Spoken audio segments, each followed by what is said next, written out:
wabarakatuh. Yang terhormat Bapak dan Ibu Penilai Uji Kinerja. Saya Vina Fauzia, Guru Pendidikan Agama Islam di SMAN 1 Cilamaya, Kabupaten Karawang. Saya adalah mahasiswi PPG dalam jabatan UIN Sultan Maulana Hasanuddin Banten, batch 1 dengan NIM 245060393. Hari ini tanggal 17 Oktober 2024, saya akan melaksanakan praktik pembelajaran untuk uji kinerja di kelas 10-6 SMA Negeri 1 Cilamaya Karawang dengan menerapkan model pembelajaran diferensiasi based learning dengan tema penerapan Wali Songo dalam menyebarkan Islam. Berikut adalah video pembelajaran saya. Selamat menyaksikan. Assalamualaikum warahmatullahi wabarakatuh.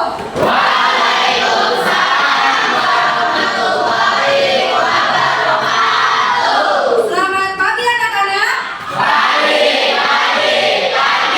Selamat pagi, Ibu. Bagaimana kabarnya hari ini? Alhamdulillah, sehat, semangat, luar biasa. Alhamdulillah, semangat pagi ternyata ya, karena kalian sangat begitu bersemangat. Berarti tandanya sudah sarapan ya? Baik, berarti sudah siap untuk belajar. Mari kita berdoa terlebih dahulu. Silakan KM untuk memimpin doa.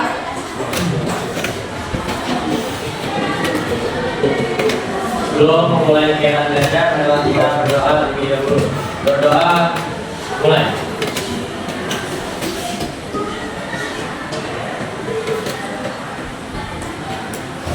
Selesai.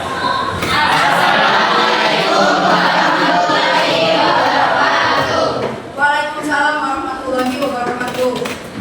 Mari kita melakukan pembiasaan, salah satunya dengan mengaji. Mari ta'awudz bersama-sama.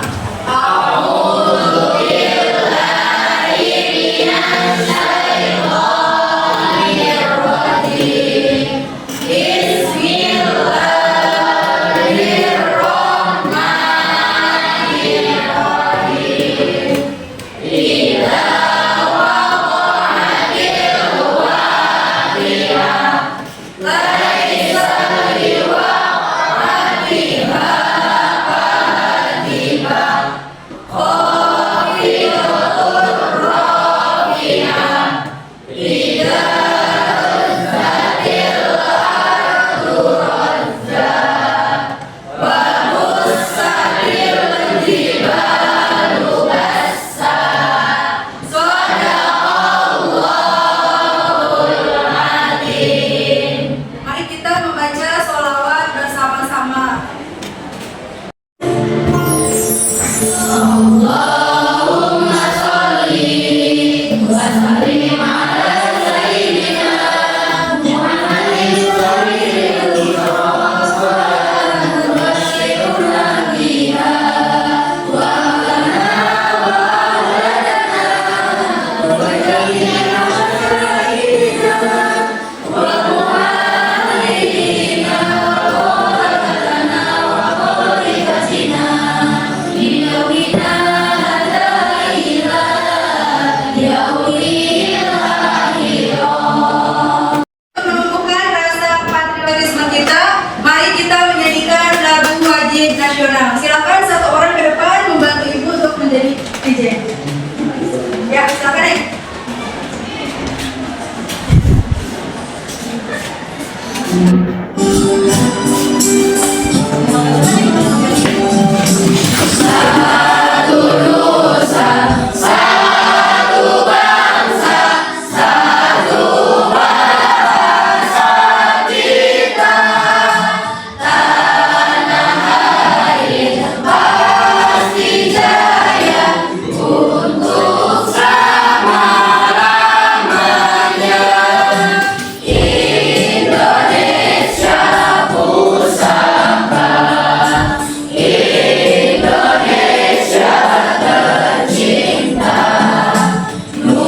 sehat kembali, bisa belajar berkumpul lagi bersama kita ya. Amin. Nah, kita periksa dulu kerapihan nih, kerapihan tempat duduk, pakaian. Silakan berdiri dulu, dirapikan dulu pakaian dan tempat duduknya yang rapi. Silakan. Udah pada rapi? Bajunya yang masih di luar dimasukkan. Ya. Sudah rapi? Kalau sudah rapi, silakan bisa kalian duduk kembali.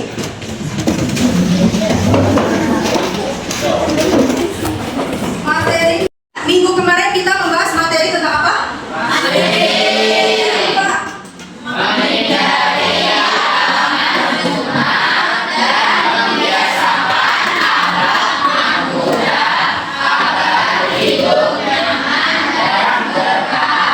Terus ada sikap aja apa aja?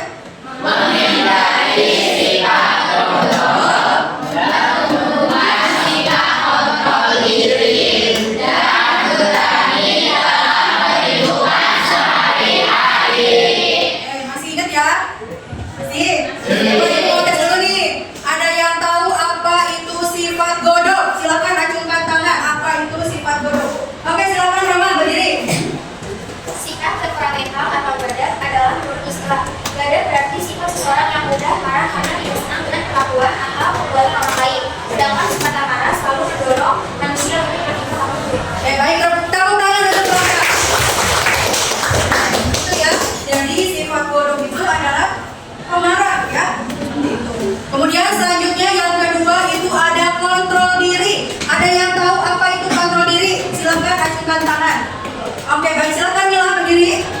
Menunjukkan sikap kontrol diri adalah upaya sungguh-sungguh untuk mengendalikan diri atau menahan nafsu yang melanggar hukum Allah Subhanahu wa Ta'ala. Lawan kata dari jahada anak adalah kaum Allah atau mengikuti orang tersebut. Oke, baik. Terima kasih, tepuk tangan untuk Mila. Tuh, kontrol diri atau mujahadaan nafs. Yang lawan katanya tadi apa nih? Ittibaul hawa. Oke. Yang ketiga itu adalah syaja'ah. Ada yang tahu apa itu syaja'ah? Masih ingat nggak? Oke, baik, silakan Rizky. Syaja'ah adalah panduan hati kepada sendiri untuk membela kebenaran dengan cara yang setia dan terpuji. Oke, baik. Terima kasih, tepuk tangan untuk Rizky.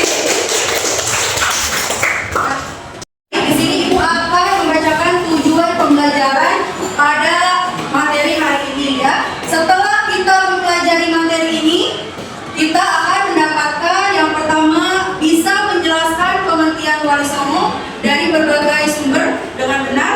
Yang kedua, menjelaskan prinsip dan strategi wali songo dalam berdakwah. Yang ketiga, menganalisis peran tokoh ulama Islam di Indonesia dalam menyebarkan ajaran Islam dengan tepat. Kemudian yang keempat itu adalah meneladani perilaku wali songo dalam menyebarkan agama Islam ya. Demikian itu adalah tujuan pembelajaran yang dapat kita pelajari pada pagi hari ini. Aku punya sebuah pertanyaan nih. Ada yang tahu siapakah tokoh ulama penyebar Islam di Indonesia? Coba sebutkan. Oke, baik, silakan Andrian. Boleh berdiri, boleh. Jawabannya Wali Songo. Oke. Pertama itu ada Maulana Malik Ibrahim, Ya. Sunan Ampel, Sunan Bonang, Sunan Derajat, Sunan Kudus, Sunan Giri, Sunan Kalijaga, Sunan Muria, dan Sunan Gunung Jati. Oke, baik. Terima kasih, tepuk tangan untuk Adrian. Ada berapa tadi katanya? Ada 9 ya, ada 9 nama wali songo ya. Ya. Nah, pertanyaan selanjutnya yaitu di sini bagaimana metode dakwah tokoh ulama yang menyebarkan ajaran Islam di Indonesia? Ada yang tahu? Silakan. Saya Bu, Oke, baik, silakan berdiri Emil. tokoh ulama menyebar Islam di Indonesia Ya. itu menyebarkan dengan metode budaya dan seni. Oke. Contohnya itu pertunjukan wayang. Oke, baik, terima kasih, tepuk tangan untuk Emil. Nah, bisa kalian lihat di depan, kalian pasti familiar ya dengan foto ini. Ya, Pernah melihatnya? pernah. Ya. Nah, siapa tadi gambar yang Ibu tampilkan? Ya. Nah, wali songo itu adalah seorang tauladan spiritual ya di masyarakat saat itu dengan memanfaatkan kearifan lokal dalam menyampaikan ajaran agama agama ya. Mereka juga menyebarkan agama Islam dengan pendekatan budaya. Tadi seperti yang sudah dikatakan oleh Emil ya, melalui pendekatan seni dan budaya, yaitu dengan memadukan antara seni budaya lokal dengan ajaran Islam. Nah, ada beberapa contoh metode dakwah Wali Songo. Yang pertama itu adalah membangun langgar atau masjid, mengajarkan agama Islam, kemudian berkeliling dari satu daerah ke daerah yang lain. Untuk apa? Untuk menyebarkan ajaran Islam. Yang ketiga itu adalah mengolah budaya ya secara matang dan menghargai agama-agama lokal di Nusantara. Itu adalah contoh dari metode dakwah Wali Songo. Wali Songo itu mempunyai arti wali yang 9 ya, yang menandakan jumlah walinya ada berapa? 9 ya. Kata Songo itu berasal dari kata apa? Dari kata tanah yang dalam bahasa Arab berarti mulia ya. Pendapat lainnya juga ada yang menyebut kata istana berasal dari bahasa Jawa yang berarti apa? Tempat. Kemudian sejarah Wali Songo. Wali Songo itu dikenal sebagai penyebar agama Islam di tanah Jawa ya. Pada abad berapa? Ada yang tahu? 15 dan 16. Nah, mereka itu tinggal di wilayah penting ya, pantai utara Pulau Jawa, yaitu di Surabaya, Gresik, Lamongan. Nah, kalau di Jawa Timur itu ada di Demak, Kudus, Muria, dan di Jawa Tengah. Kemudian era Wali Songo itu adalah era berakhirnya dominasi Hindu-Buddha ya dalam budaya Nusantara untuk digantikan dengan kebudayaan Islam. Nah, ini ada nama-nama 9 sunan ya. Ini ada silsilah dan hubungan antar Wali Songo ya. Terlihat nggak? Ini ada silsilahnya ya. Dari Nabi Muhammad, kemudian ada dari Husain. Siapa itu Husain? Ada yang tahu? Husain, cucu Nabi. Kita akan belajar melalui pendekatan diferensiasi based learning ya, yang mana nanti kalian berkelompok menjadi 3 kelompok ya. Kelompok pertama itu kelompok visual, yang kedua auditori, dan yang ketiga itu adalah kinestetik. Silakan kalian pilih ya sesuai dengan keinginan gaya belajar kalian masing-masing ya. Ini nanti silakan kalian pilih mau ikut kelompok kinestetik, auditori, atau visual. Ini kelompok apa? Auditori. Ini hasil diskusi gimana? Ya, untuk tampil pertama ya. Stop, silakan lanjutkan lagi. Ini kelompok. Coba lihatkan hasilnya, coba lihatkan. Bagus ya. Sudah siapa ini? Ya, silakan lanjutkan lagi. Ini kelompok. Sudah beres? Sudah beres? Sudah jadi? Jadi nanti bisa ya presentasi kedua ya. Oke, kalau sudah beres, sudah selesai, kita langsung ke kelompok auditori saja ya. Silakan kelompok auditori untuk maju ke depan. Assalamualaikum warahmatullahi wabarakatuh. Waalaikumsalam warahmatullahi wabarakatuh. Di sini kami akan menyajikan lagu sunan bersih. Sebelumnya perkenalkan nama saya Devi Ramadhani. Saya Aurelia. Saya Bida. Saya Maini. Saya Benazina Putri. Saya Femi Tauya. Saya Kesha Patria. Saya Nita. Saya Nita. Saya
Sekian dari kami, kurang lebihnya mohon maaf. Wassalamualaikum warahmatullahi wabarakatuh. Waalaikumsalam warahmatullahi wabarakatuh.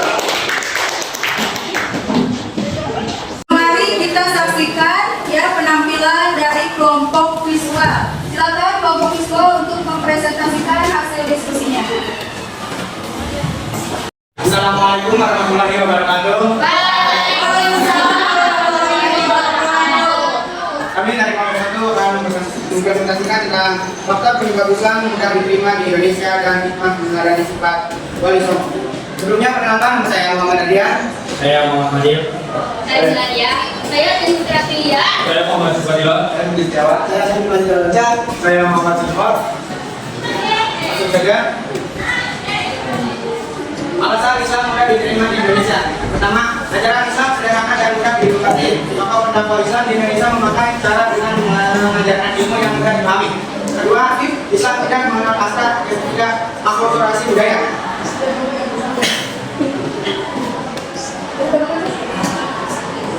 Hikmah mengajarkan sifat bersama. Toleran terhadap perbedaan agama, Rasulullah mengajarkan Islam dengan cara toleran terhadap perbedaan agama. Tidak terdapat terhadap tradisi lokal. Wali Songo tidak menggunakan kekerasan atau peperangan dalam menyebarkan Islam. Mengajarkan hidup damai. Wali Songo mengajarkan cara berislam dengan prinsip perdamaian, keadilan dan kerusuhan. Mengajarkan cara hidup terus terang. Wali Songo arti hidup terus terang, bukan hidup berperang. Mengajarkan cara hidup sederhana. Para ulama dan Islam sebagai ajaran yang sederhana dan dikaitkan dengan pemahaman masyarakat setempat.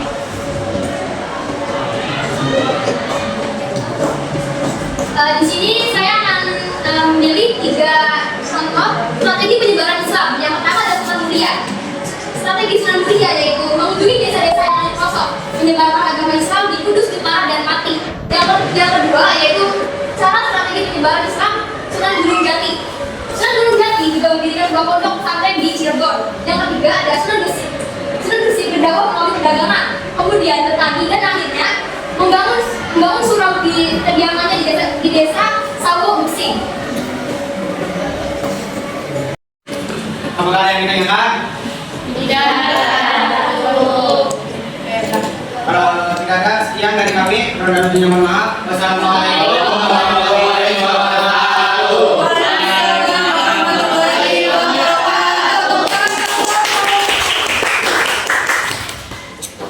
Selanjutnya, mari kita saksikan presentasi dari kelompok kinestetik. Silakan. Sudah siap kelompok kinestetik? Silakan maju ke depan ya. Assalamualaikum warahmatullahi wabarakatuh. Kami dari kelompok kinestetik akan mempresentasikan hasil diskusi kami tentang wali yang berperan dalam penyebaran Islam di Nusantara. Perkenalkan, saya Muhammad Zahra. Saya Bayas Dianta. Saya Ida Zahra. Saya Situladari. Saya Anindya Mania. Saya Naila Bino. Saya Raisa Fidyati. Saya Sudiana Gunawan. Saya Bima Sabarantila. Presentasi pertama akan disampaikan oleh Sekali Nila. Saya akan mempresentasikan tentang Sunan Kalijaga. Akulturasi budaya. Sunan Kalijaga melakukan proses akulturasi antara budaya tradisional Jawa yang sudah ada dengan nilai-nilai Islam. Di sini juga ada media dakwah. Sunan Kalijaga memanfaatkan sihir, wayang, gamelan, dan tembang sebagai media untuk menyebarkan ajaran Islam. Lalu ada kesusastraan. Dalam kesusastraan, Sunan Kalijaga menciptakan tembang-tembang Jawa seperti lilir dan hidung meksa diumumi untuk mengajak masyarakat memahami Islam dan mendekatkan diri kepada Allah. Lalu ada sekaten dan grebek maulid. Perayaan sekaten dan grebek maulid digagas oleh Sunan Kalijaga. Grebek berasal dari kata Jawa yaitu grebek yang artinya mengikuti raja saat keluar dari keraton menuju masjid untuk menghadiri perayaan Maulid Nabi. Istilah grebek mulai digunakan setelah perayaan ini diadakan di Surakarta dan Yogyakarta.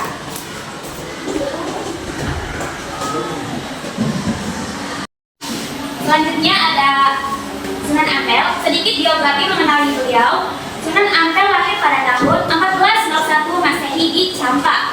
dan diperkirakan meninggal pada tahun 1881 di Demak. Nah, tempat beristirahat terakhirnya berada di bagian barat Masjid Ampel di kota Surabaya. Nama Ampel sering dikaitkan dengan tempat tinggalnya di daerah Ampel atau Ampel Benta yang sekarang termasuk dalam wilayah kota Surabaya. Metode yang dilakukan oleh Sunan Ampel yaitu Mom Limo atau tidak melakukan 5 hal tercela. 5 hal tercela ini antara lain yaitu Mom Main menunjukkan sikap tidak ingin berjudi, Mom Ngombe menunjukkan sikap tidak mau mabuk, Mom Maling menunjukkan sikap tidak mau mencuri, Mom Madat menunjukkan sikap tidak mau menghisap hal-hal sanggup. Yang terakhir yaitu Mom Madon menunjukkan sikap tidak mau melakukan perzinahan. Dengan menggunakan metode ini, Sunan Ampel mengajarkan nilai-nilai kebaikan dan mengajak orang untuk menjauhi perilaku yang dianggap tercela, sehingga dakwahnya ini dapat diterima dengan baik oleh masyarakat. Untuk pendekatan yang dilakukan Sunan Ampel itu menggunakan metode menerima siapapun, baik dari kalangan elit maupun masyarakat umum yang ingin belajar di pesantrennya. Agama Islam oleh Sunan Bonang. Sunan Bonang juga menggunakan kesenian dan kebudayaan sebagai alat untuk menyebarkan agama Islam. Kesenian yang kerap ia gunakan untuk berdakwah adalah wayang kulit dan tembang suruh. Metode dakwah Sunan Bonang juga menggunakan kesenian sebagai media dakwahnya. Kesenian ini digunakan untuk menarik simpati masyarakat. Ya. Terus Sunan Giring menggunakan beberapa metode dakwah untuk menyebarkan Islam di tanah Jawa. Di antaranya pendidikan, politik, budaya, permainan anak-anak, tatap muka, perkumpulan. Dan dari kelompok kami akan menanyakan. Silakan, barangkali ada yang bertanyakan. Cukup? Ya. Dari kelompok kami, Assalamualaikum warahmatullahi wabarakatuh. Jangan bubar dulu kalau begini ya. Ya, terima kasih kepada kelompok kinestetik yang sudah memaparkan hasil presentasinya. Ya, tadi kita sudah berdiskusi dan presentasi dari setiap kelompoknya. Ada tadi kelompok kinestetik, auditori, dan visual. Untuk selanjutnya, Ibu ada punya asesmen, silakan kalian bisa lihat di grup WA, ya, linknya sudah Ibu share, silakan kalian kerjakan.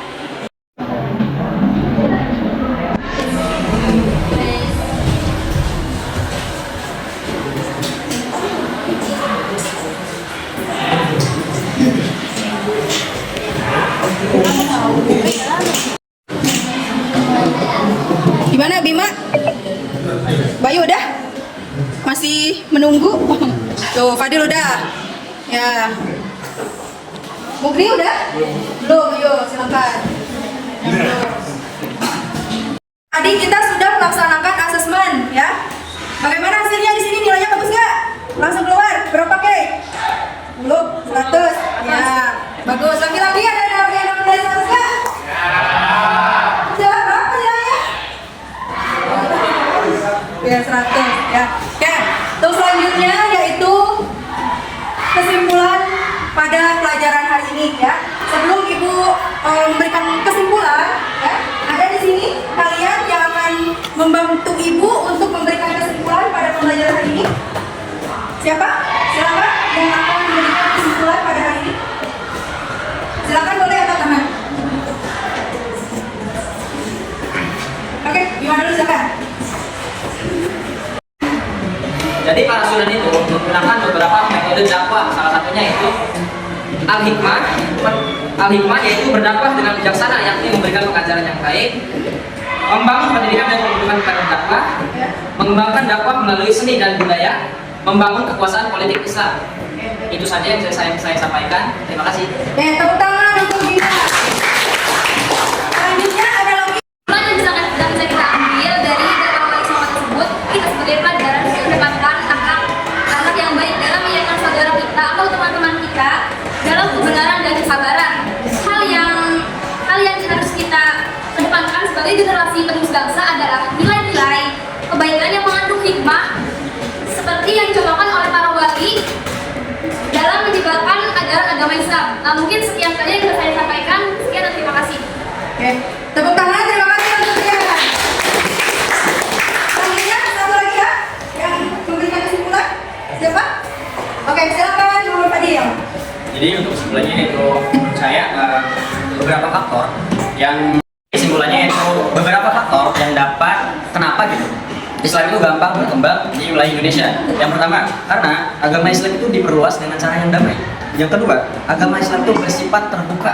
Yang ketiga, ajaran Islam bersifat sederhana dan mudah untuk dimengerti. Dan yang keempat, Islam berusaha menyejahterakan rakyatnya. Oke, baik. Terima kasih tepuk tangan untuk tim.